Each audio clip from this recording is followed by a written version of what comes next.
Hello everyone, today we have new video review, and as you can see, this time we are going to talk about fresh release from Miniart. And this is a new kit, a new plastic which copies StuG III Ausf.G. It's a German anti-tank vehicle, and you can see that this is a February 1943 version, all kit production, and of course it comes in a 1/35 scale. It's interior kit as it's written here, and moreover this small picture hints that we will get whole tank team included.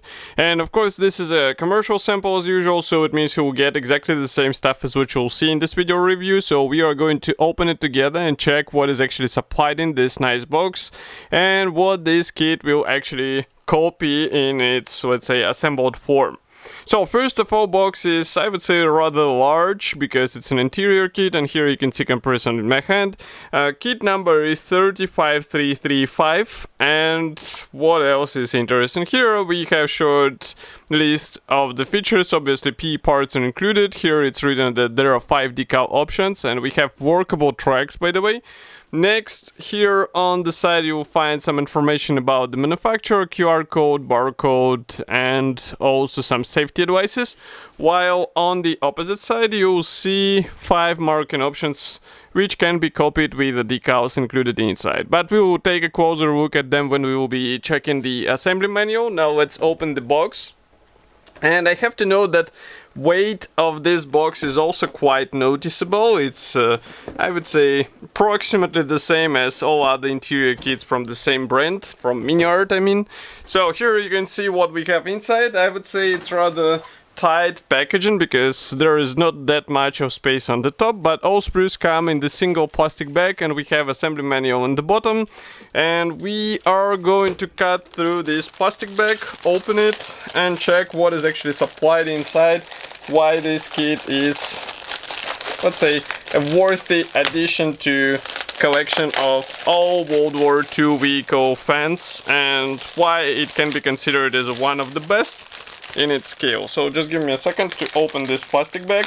Somehow we have 2 plastic bags sealed all together, and that's why it's a bit tricky to remove them. And that's, I would say, a standard Miniart problem.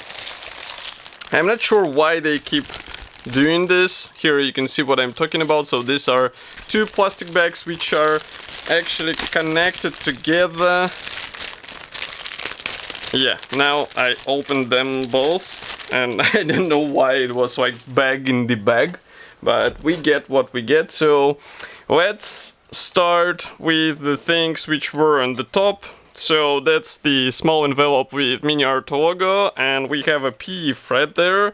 It's rather large, I would say, so here you can see it in a bit more detailed way. I will zoom in so that you can check all the parts.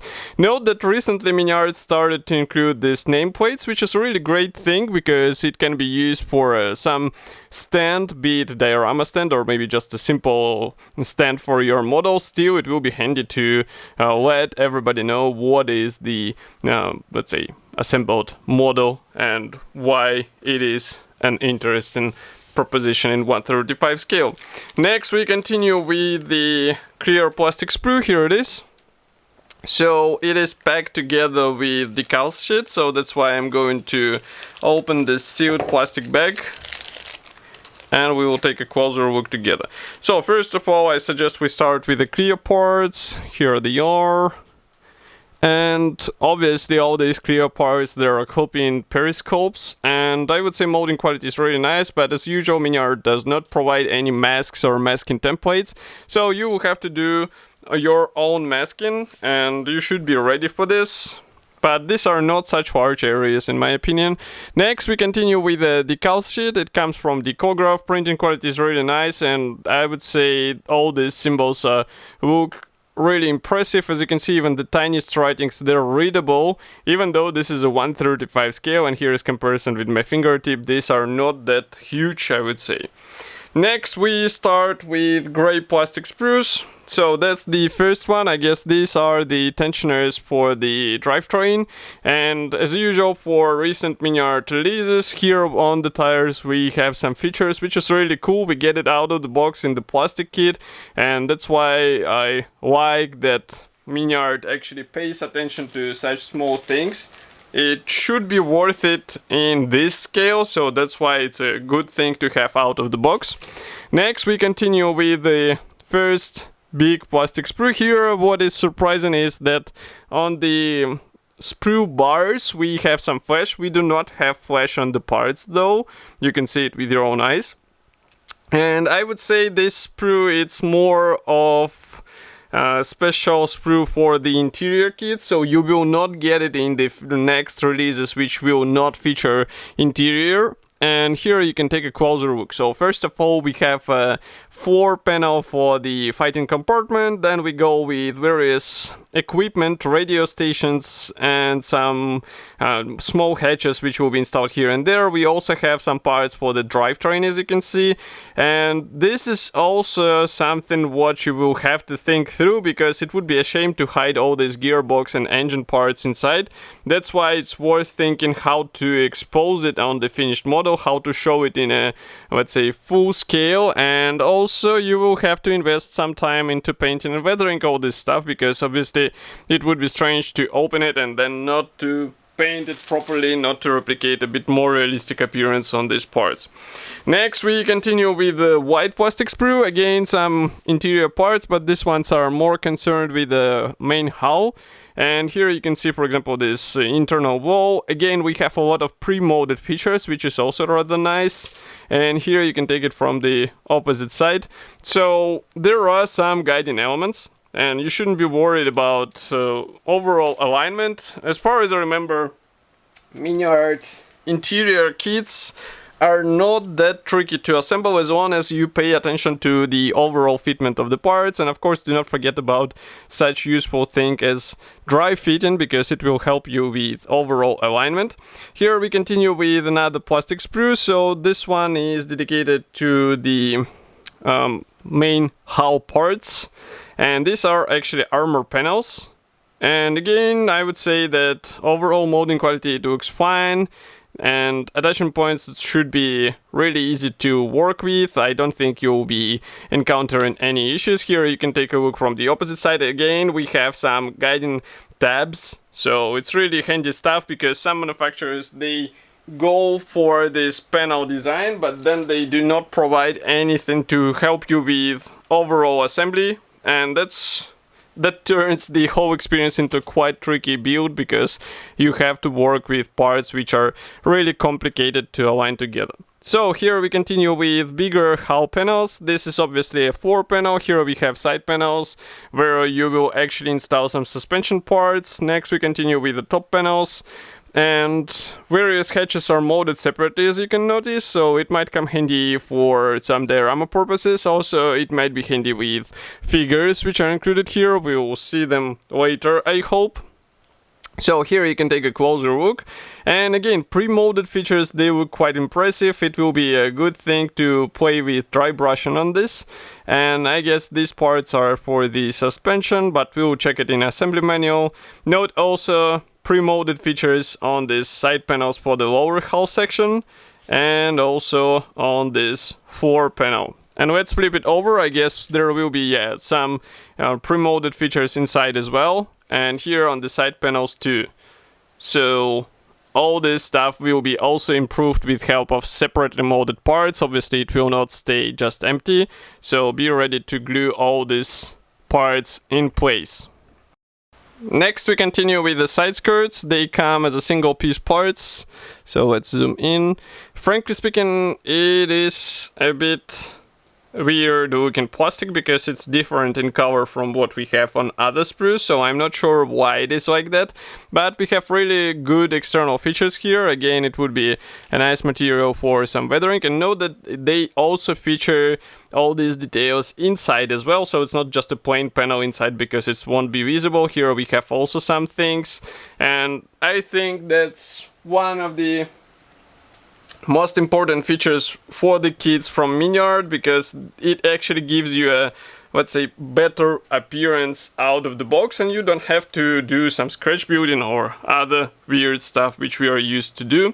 Next we continue with 4 identical plastic sprues. So these ones are dedicated to road wheels, and here we have road wheels molded together with the rubber sections, and I have to say that their features look really good. So if I bring it closer, if camera will be able to focus, you can see here details on the tires, and I mean it will be visible on 1/35 scale model, so that's why I think it's a great thing to get out of the box, and you don't have to resort to any upgrades because basically you get maximum features out of the box.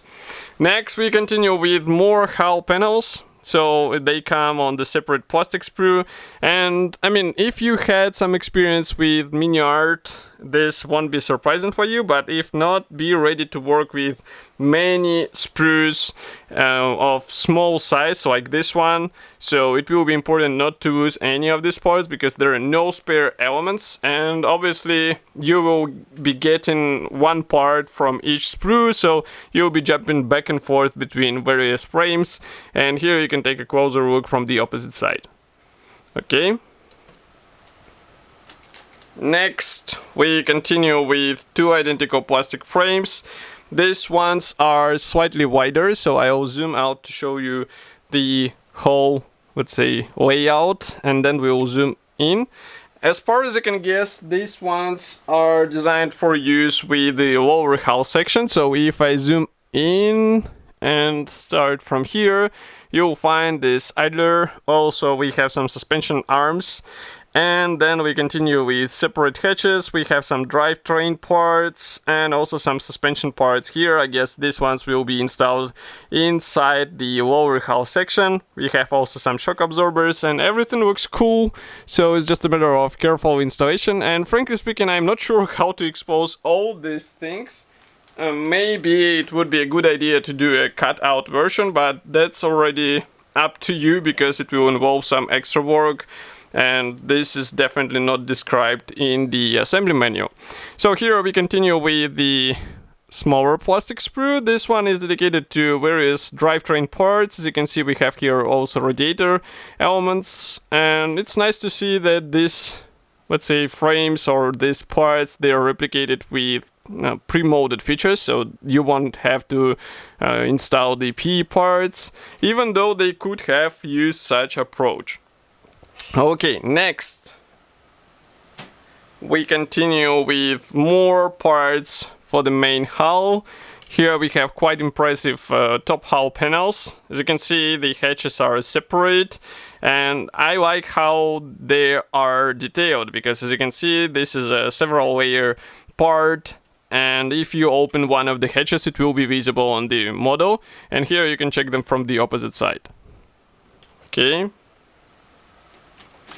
Next, we proceed with the sprue, which is dedicated to various Pioneer tools. So here we have various shovels, also axe, and I can see some hammers. So all this stuff is molded together with the clamps.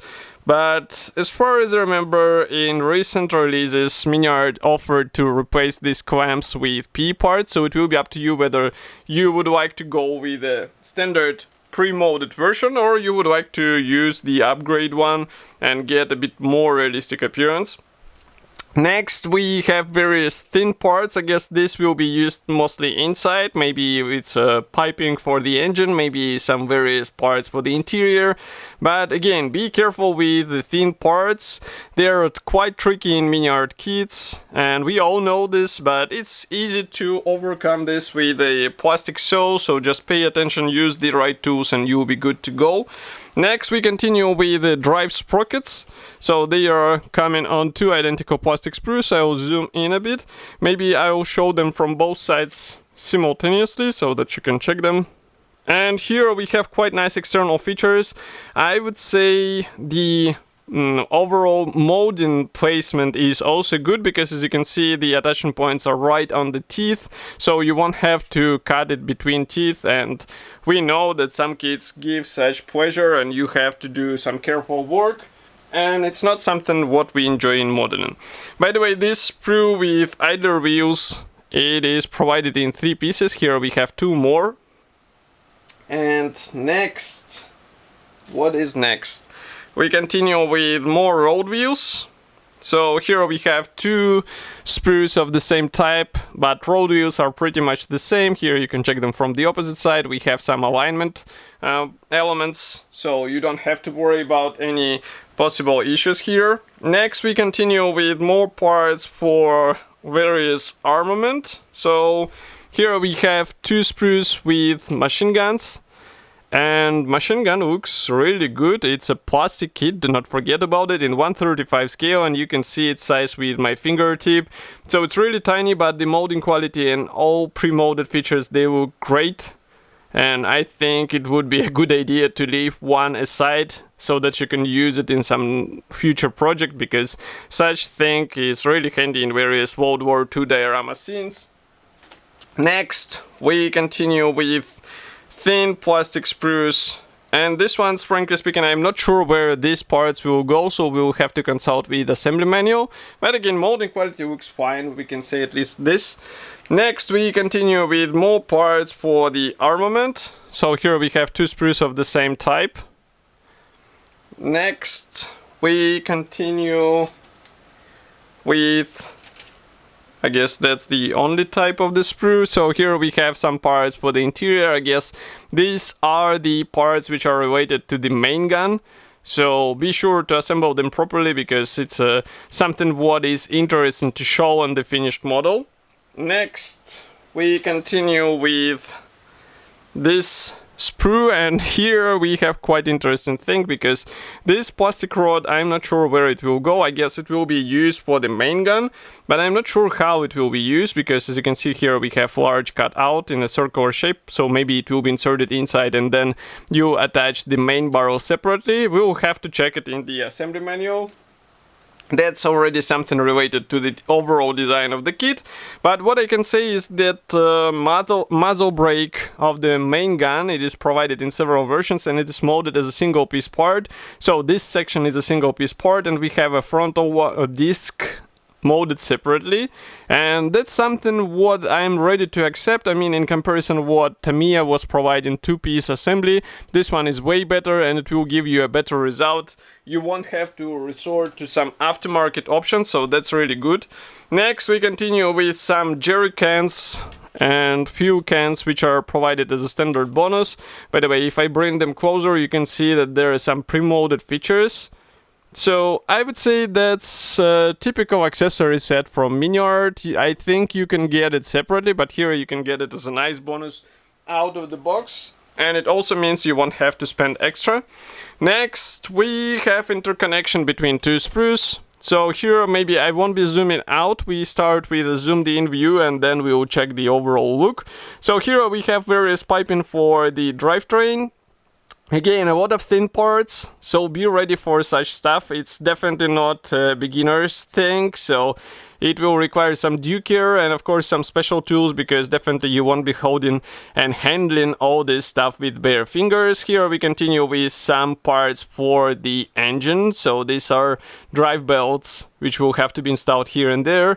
And of course these radiator fans, again various piping, and everything looks really good.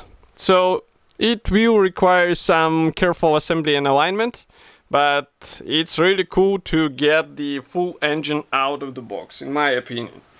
Next, we proceed with track parts. But first of all, let me show you several small sprues, because here we have more stuff to show. Here, for example, we have another sprue with jerry cans, and this one. Next is the pair of thin sprues with the thin parts. These are mostly used in the interior. Next we proceed with more wear tools, which will be placed on the vehicle itself.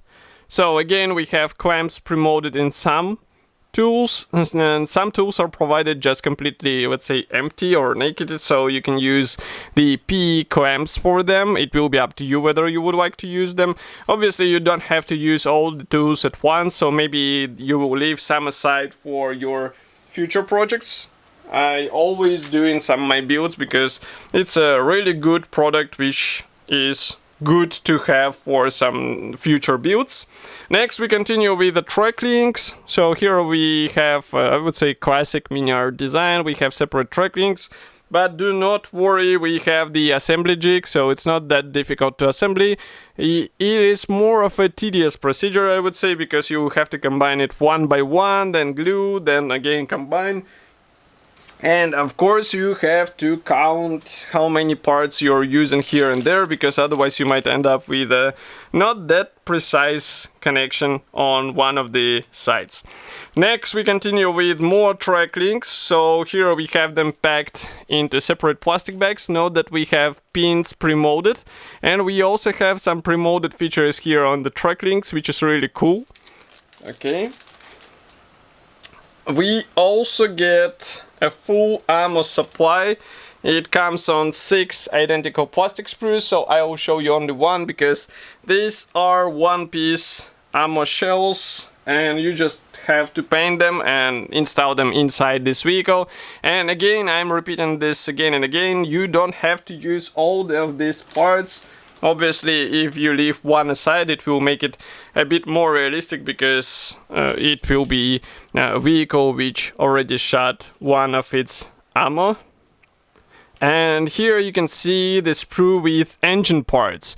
So engine traditionally for Miniart is really detailed, so here you just have to add maybe a wiring and you'll be good to go. And here you can take an overall look at this sprue. If I flip it over, inside you'll find various guiding elements, so it's also quite an easy thing to combine. Okay. One more sprue for the engine. So here we have various minor elements. And again, really great molding quality. It's just a matter of assembling and weathering these parts in order to get a convincing look. And one more thing is the connection between these two sprues. So I will show first this one. These are mostly external parts for the main hull. As you can see, there are also some structural elements which will hold everything in place. And here we continue with some interior parts. And again, really impressive molding quality. Some parts are really tiny, but still they are molded in a clean way, so you don't have any flash or other issues on them. Next we continue with the last gray plastic sprue, and this one is quite interesting because here we have all the figures which were depicted on the box art. That's why I suggest we zoom in and take a closer look. These are typical 1/35 scale figures, so you won't be surprised with some unusual design or maybe parts division. So as you can see, it's a one-piece torso, separate legs, hands and head, and of course hats and helmets, they're molded separately, as well as the various armament. And inside you will not find any guiding elements, so be careful with it. Try to achieve the more realistic appearance if you can, because it will be really important for this project.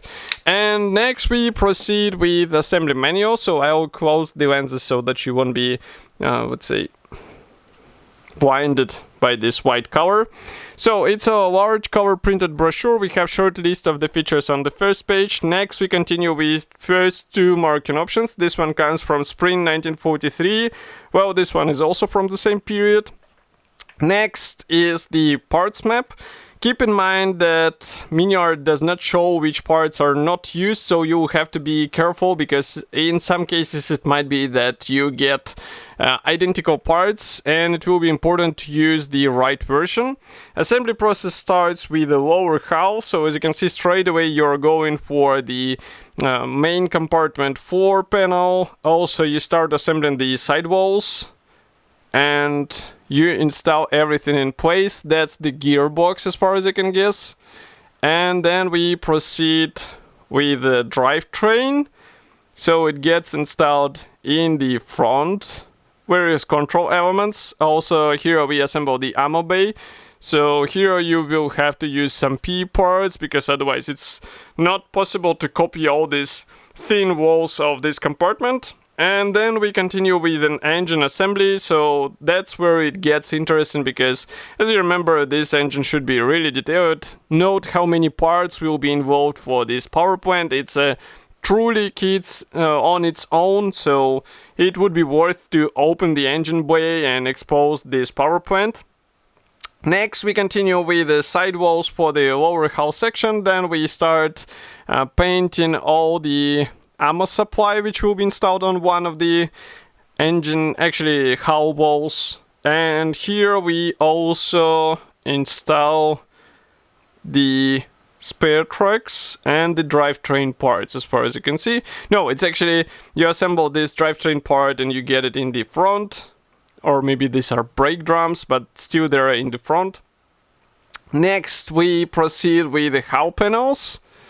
So there are a lot of stuff to install together, as well as the radiators, which will be obviously installed on the top of the engine bay. And here you can see that there are also some belts involved. And this is really impressive sub-assembly. I mean, whole engine bay should be I would say a good spot to play with weathering, maybe some oil spots, maybe petrol leaks. All this stuff will make it even more realistic, because as you can see, there are many parts to be installed here and there, and it would be, I would say, underestimation to hide it inside and not to expose it, especially in the full interior kit. Next, we start working on the main gun. This one should be also quite detailed, so do not expect that Miniart skipped on this one. Then we assemble various equipment which will be installed in the front fighting compartment. Note that Miniart does not provide various wiring, and you'll have to find it by your own. And I can see the thickness should be 0.3, and Miniart also provide the length of these wires so that you can use it. It would be a better thing to have, let's say, the 1:1 scale length of these wires so that you can measure it straight away in the assembly manual, but Miniart does not do this. Next, we continue with the hatches. So here we have also some upgrades for advanced modelers. These are PE parts which will be installed on the hatches. Then we continue with the machine gun. We install the top hull panel and also various hatches. There are several versions of them actually. And here we continue with the engine bay area, so we cover it with a separate panel. Note that manufacturer also provides you an option to open it, and that's where it might be handy, as I said before.